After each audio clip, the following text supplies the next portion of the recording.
Hello friends, family and my lovely YouTube family. कैसा है आप सब? I hope you are all doing awesome and feeling super energised. आज हम एक ऐसी न्यूज के बारे में बात करने वाले हैं जो आपको शॉक कर देगी। यार, अगर आप सोचते हो कि एक ईवी इलेक्ट्रिक व्हीकल खरीदने का प्लान बना लो तो रुको, अभी भी टाइम है। सोच लो, क्योंकि क्या पता आपका ड्रीम कार कुछ हाई दिनों में और एक्सपेंसिव हो जाए। हाँ, बिल्कुल सही सुना आपने। तो हुआ क्या है? जीएसटी पैनल ने एक प्रपोजल दिया है जो आपको सीधा झटका देगा। अभी तक जो ईवी कार्स 20 से 40 लाख की रेंज में आती है, उन पर स्टील का जीएसटी 5% लगता था, बट अब इसको बढ़ाकर 18% करने की बात चल रही है। सोचो, सीधे 13% का हाइक। इट्स लाइक आप मार्केट में एक आम खरीदने गए, बट द शॉपकीपर सेड, नहीं भाई, आज से आम का प्राइस इतना नहीं, इतना है। Shocking, right? And guess what? इस न्यूज का सबसे बड़ा इम्पैक्ट किस पर पड़ेगा? आपके और मेरे फेवरेट ब्रांड्स पर। Yes, you guessed it right. Mahindra Mahindra MM and Tata Motors, both of them were doing so well, and suddenly this report comes out and their stock prices go down. बेचारे, एक झटके में ही सब कुछ उल्टा हो गया। ये तो वही बात हो गई, दूध का जला छाछ भी फूंक फूंक कर पीता है, राइट? अब आप लोग सोच रहे होंगे, तो इसका मतलब क्या है? सिंपल।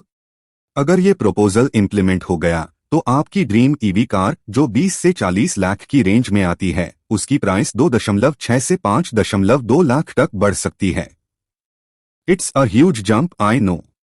तो अब आप सोचो, क्या आप फिर भी ईवी खरीदना चाहते हो? Let me know in the comments section. अगली न्यूज क्या न्यूज है? बोट, जो अपने हेडफोन्स और स्पीकर्स के लिए पूरे इंडिया में फेमस है, अब पब्लिक होने जा रही है। पता है क्या? SCBI ने उनकी पेरेंट कंपनी इमेजिन मार्केटिंग को IPO लाने के लिए ग्रीन सिग्नल दे दिया है। इसका मतलब है कि अब हम और आप जैसे लोग भी बोट के शेयर्स खरीदकर इसकी ग्रोथ स्टोरी का पार्ट बन सकते हैं। ये तो वही बात हो गई, बोट की कश्ती में हम भी सवार हो सकते हैं। पूरा डिटेल में जाना है तो वीडियो देखो और बताओ, क्या आप इस IPO में इन्वेस्ट करोगे? गाइस, जो नेक्स्ट न्यूज है ना, वो तो और अलग है। मतलब कॉर्पोरेट वर्ल्ड में भी कम ड्रामा नहीं होता, राइट? नेस्टल के CEO लॉरेंट फ्रीक्स को उनके पैड से हटा दिया गया है, और वो भी उनके CEO बनने की पहली सालगिरह पर। Imagine your work anniversary becomes your termination day. Life is so unpredictable, isn't it? Freaks, जो 40 साल से नेस्टल के साथ थे, उन्हें इसलिए निकाला गया क्योंकि उनका एक अनडिस्क्लोज्ड रोमांटिक रिलेशनशिप था एक सबॉर्डिनेट के साथ। इन्वेस्टर्स को ये खबर बिल्कुल पसंद नहीं आई, और इसका सीधा असर नेस्टल के शेयर प्राइस पर पड़ा। मार्केट में अनसर्टेनिटी और लैक ऑफ ट्रस्ट आते हाई स्टॉक गिरना शुरू हो जाता है, क्योंकि जब कंपनी का टॉप लीडर हाई एथिक्स को फॉलो नहीं करता, तो इन्वेस्टर्स का विश्वास कम हो जाता है।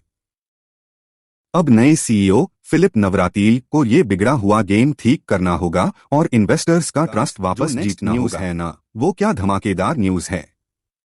शुगर स्टॉक्स में तो जैसे दिवाली आ गई है।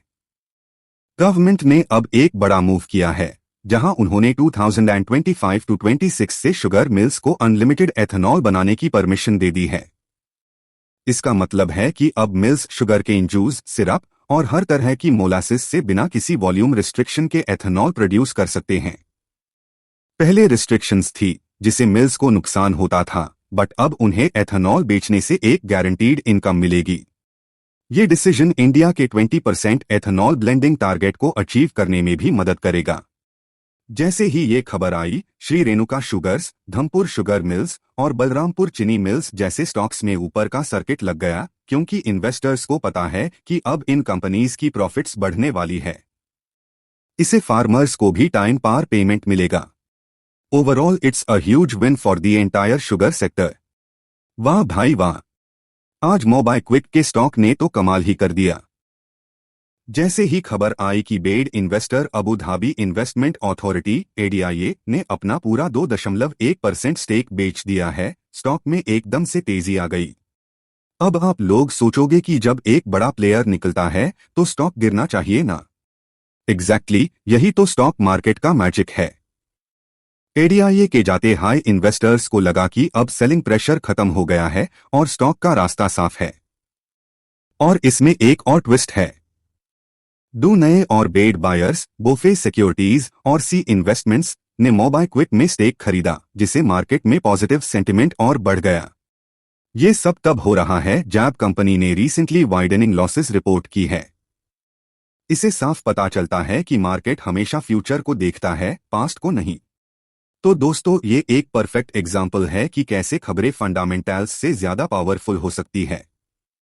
What do you guys think? तो गाइस, लास्ट में बस इतना ही कि आपको विकर्ण इंजीनियरिंग का आईपीओ मिला कि नहीं, कमेंट्स करके बताना।